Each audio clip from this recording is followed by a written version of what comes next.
Hello folks, Charlie Gipple here with CG Financial Group. It's 7 o'clock Sunday morning. I'm getting a start on the week. I hope you're not. I hope you're enjoying time with your family, but the only reason I'm doing it is because my kids aren't up yet, so I'm about to enjoy some time with my family. But thought I'd post this video because I have some observations around specifically indexed universal life insurance. I've had these observations for years, but I haven't posted a video on them yet, although I've done a couple white papers, which I can get for you. We do, at CG Financial Group, a lot of white papers, and that's a shameless plug there. But get some white papers to you on IUL and my observations today, which is the proliferation of multipliers, accelerators, whatever you want to call them, inside these insurance policies. So first of all, I believe in IUL. That's breaking news, right? I believe in IUL. I believe in index annuities. And in order for one to believe in indexed universal life insurance, one has to believe in the notion of the economic theory of, the economic fact of risk premium, which is this. The notion that instead of just getting a safe, guaranteed return year after year, if one were instead to take that money and put it into something that is maybe a little more risky than year over year over year, or at least over the long run, you should get a return more than what you would that safe investment, right? For instance, here's what I mean. So $10,000 goes into a current assumption, just straight fixed universal life insurance. $10,000.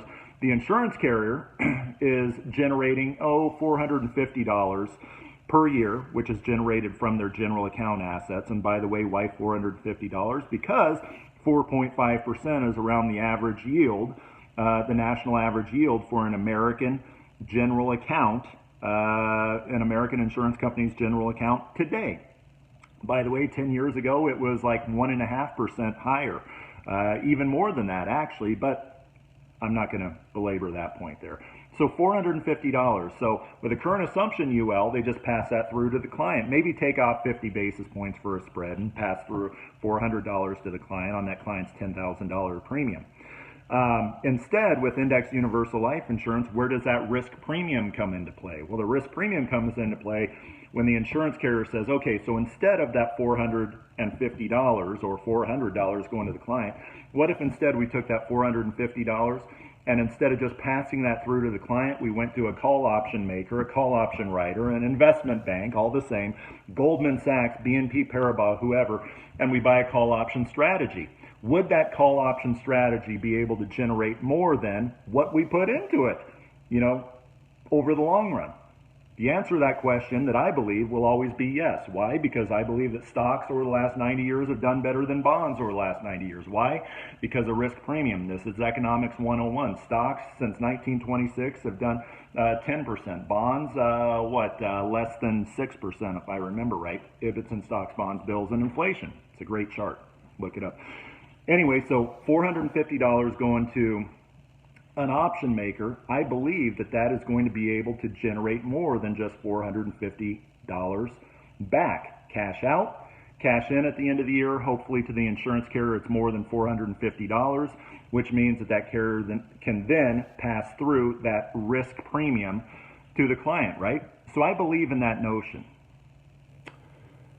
Do I believe in how inflated some of this stuff has gotten post AG 49?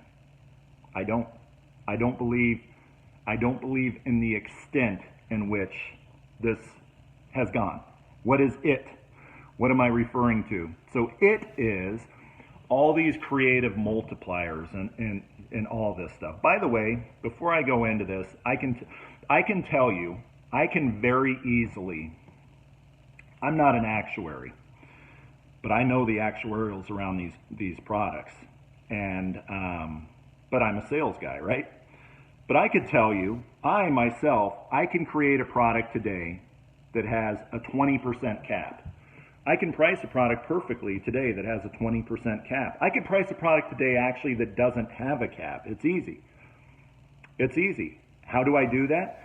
Well, instead of giving the call option maker $450, which again is the average general account yield in the U.S. today, $450.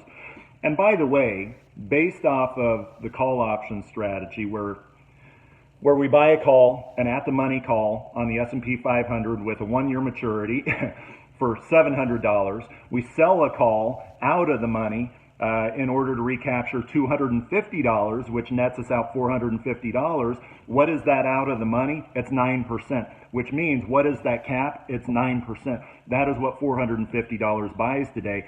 That call option maker, Goldman Sachs, BNP Paribas, will come back and say, yeah, based off of this bull call spread, and I know I'm talking some funky lingo here, but this 30 seconds here, just bear with me. You can only buy 9%. You know and I know that many of these life policies are priced today at 12%. How is that possible? How would it be possible for me to price in? How would it be possible for me to price in a 20% cap or no cap?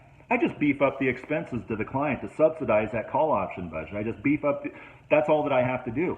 I can assess a fee to the client to the tune of 6% per year. And many of you know what I'm talking about. 6% per year, and add that to what I'm getting in the general account yield, and I have one heck of a strategy there. Heck, forget the higher cap. Let's do multipliers and all this other fun stuff. And then, by the way, let's illustrate those multipliers as if they're going to return much more than our $450 that our general account was merely yielding, right? I'm going off onto a tangent here. But I believe in indexed universal life insurance, but I do not believe in the extent that it's got blown out of proportion. Let me explain here. Let me explain. Question for you. Let's just keep it simple. Let's just go back to the $450. When we go out and we buy a call option strategy, again, technically the insurance company buys and sells an option. That $450 today, that would buy a cap of 9%. Based on the price of call options and all that stuff that I just went over very fast. But based off price call options, 9% on an annual reset S&P 500 point to point. This isn't including the uncapped volatility controlled stuff, which I have opinions on that as well. All right, so let me ask you a question. At a 9% cap, based off of what AG 49 came back with, as in, okay, so now insurance carriers, it's not the Wild West. You can't illustrate at 10% anymore, regardless of what your cap is. You have to take the cap, and this is AG 49 I'm talking about. You have to take the cap, 9%, plug it into a 65-year back test. Whatever the average return would have been, 65 years over rolling 20-year periods of time, over that 65-year period of time, whatever the average was, that is the maximum you can illustrate. This is what AG 49 did, starting in 2015. On a 9% cap, I don't even know because 9% is pretty low. Most of the time it's 12% or so. But on 9%, I think it's probably around 6%. So 6% you can illustrate, you the agent, can illustrate this policy performing at year after year after year, linear, perfectly linear, going forward. What does that mean? Let's sum up what we have done there. At the pricing level, at the level of the actuarials around this product, what have we done? What we've done is we've taken a $450 call option budget. $450, why? Because I'm assuming 4.5% on a value of on a premium of $10,000. So we took that $450 that our general account yielded, we put it into a call option strategy. And year after year after year, this $450 is going to generate $600. That's a pretty good return, right? That's a pretty good return. That is $150 on $450. What is that? That's a 33% return year after year after year that we are illustrating, that the insurance carriers are allowing us to illustrate that this call option strategy is going to yield us. $450 going in, $600 going out. 33% year after year after year. And by the way, this is fairly conservative. Many times that $450, the insurance carrier is using a 12% cap, which is an assumed illustrated rate of what, around 7%. That's a 50% return. $450 going in and then $700 coming out. That's a 50% return. That alone, forget the multipliers, that alone, do I believe in that? Here's what I believe in. I know economics really well. I know finance really well. And this is economics and finance 101, right? Supply and demand. If we had a strategy that could generate, or the carriers have found a strategy with the invention of index products, 1995 index annuities, the 1997 index universal life insurance. And by the way, heck, I'm not bashing these. I love these products, right?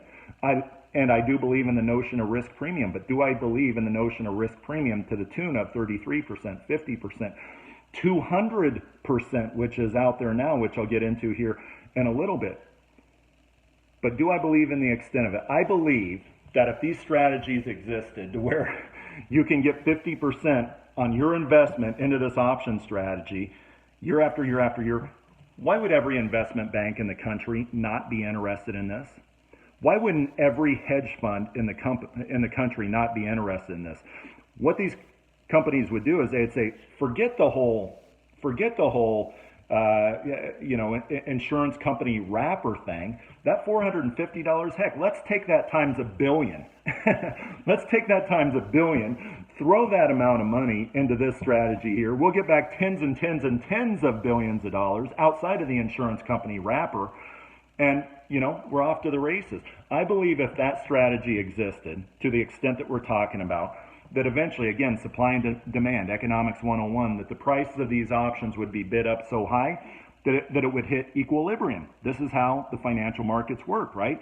Eventually, the price on these options would be bid up so high that you now have to, in order to get a $600 return on your investment or $600 cash in, then, you may have to shell out not $450 anymore, but $550, for instance. Why? Because that's how supply and demand works. Anytime there's a strategy out of equilibrium, it eventually comes into equilibrium. Why? Because of free markets. That's why. I do not believe to the extent that this stuff has got blown out of proportion. So what is my point here? My first point is, yes, illustrate at the max illustrated rate. Yes, illustrate at that. But also, especially when comparing products, also take it down a notch. Take it to say 5%. And by the way, a 5% return on, or $500 back on a $450 investment into that call option strategy, what is that? That's like a 10%, it's still good. It's like a 10% return on that call option strategy investment, right? Why? Because 10% plus 450 is actually 4.95%, but let's call it, 5% illustrated rate. Yeah, that's like a 10% return on that strategy, which is still very good. But here's what you're going to find. Those insurance carriers that instead of just offering a higher cap, by applying more fees, a heck of a lot more fees to the client, as they were playing this AG 49 circumvent the calculation game, instead of just applying a higher cap, which is more transparent to me and you, what many of these carriers have done is they said, let's apply like 6% in total expenses, in some cases, to the clients, and let's just take this thing to the next level. Not higher caps, but instead let's include multipliers, which goes, again, outside of the AG 49 65-year backtest calculation. Let's include multipliers and all that stuff. And here is the return that we could illustrate each year. Like 13%, 12% per year. Crazy, right? But you can bet that they're winning the illustration game. And by the way, the illustration game, unfortunately, many times is how IUL is compared to one another. Over 80% of index universal life insurance, I want to say 83, 84% or so of index universal life insurance is sold with the purpose of max funding, i.e. tax-free distributions eventually, right, versus minimally funded. The focus of accumulation versus death benefit.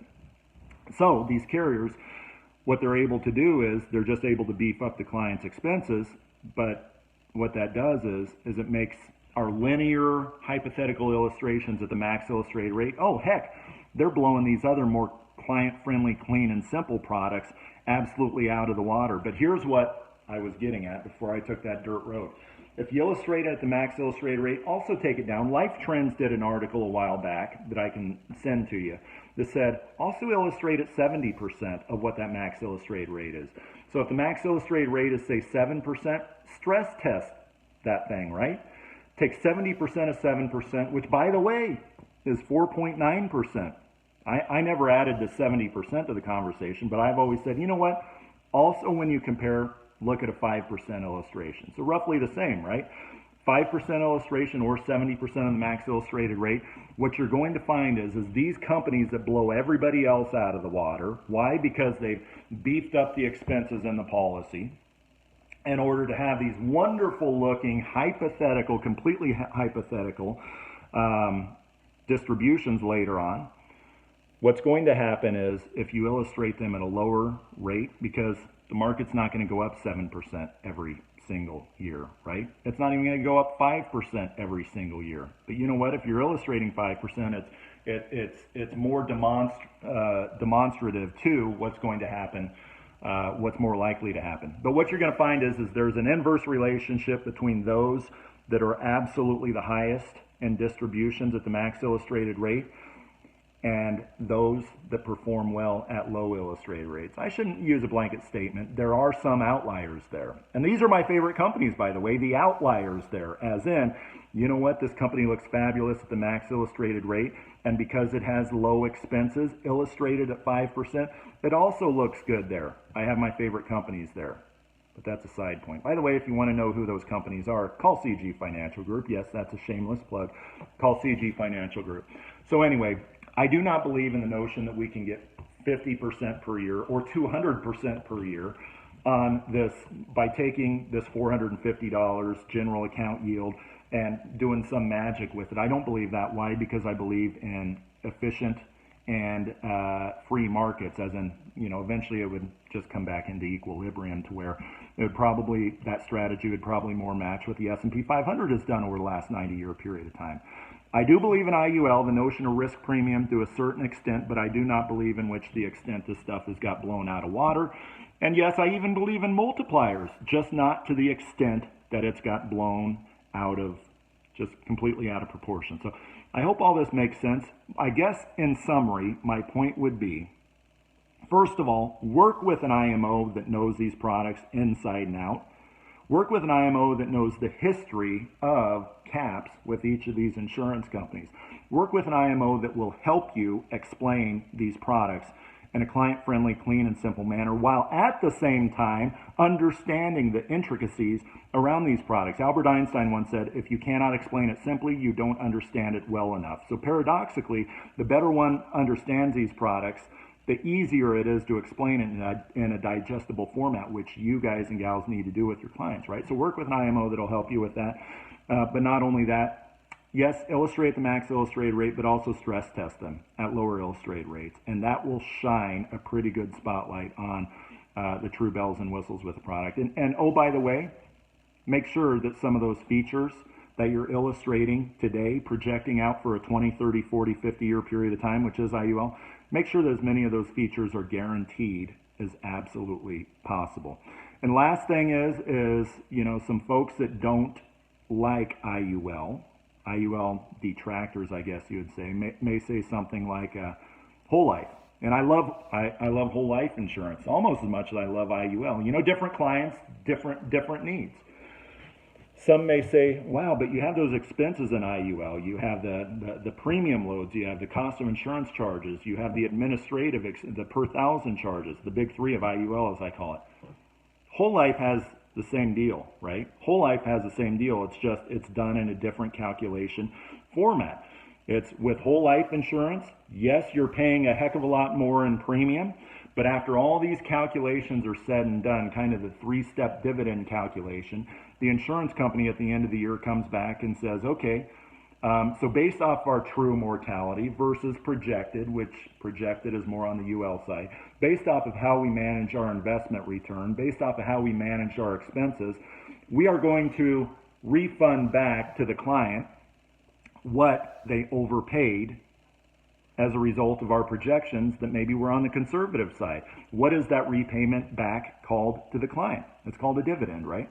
So it's the same thing, kind of. It's just a matter of risk-return spectrum where that client sits. 20 minutes. I hope you stuck with me for the whole 20 minutes. If you have any questions, feel free to give me a call, 515-986-3065 at CG Financial Group. When you work with us, we are on your we are not on your payroll. We are on your team, but we are not on your payroll. I hope you have a good remainder of the weekend, and let me know if you have any questions. Bye.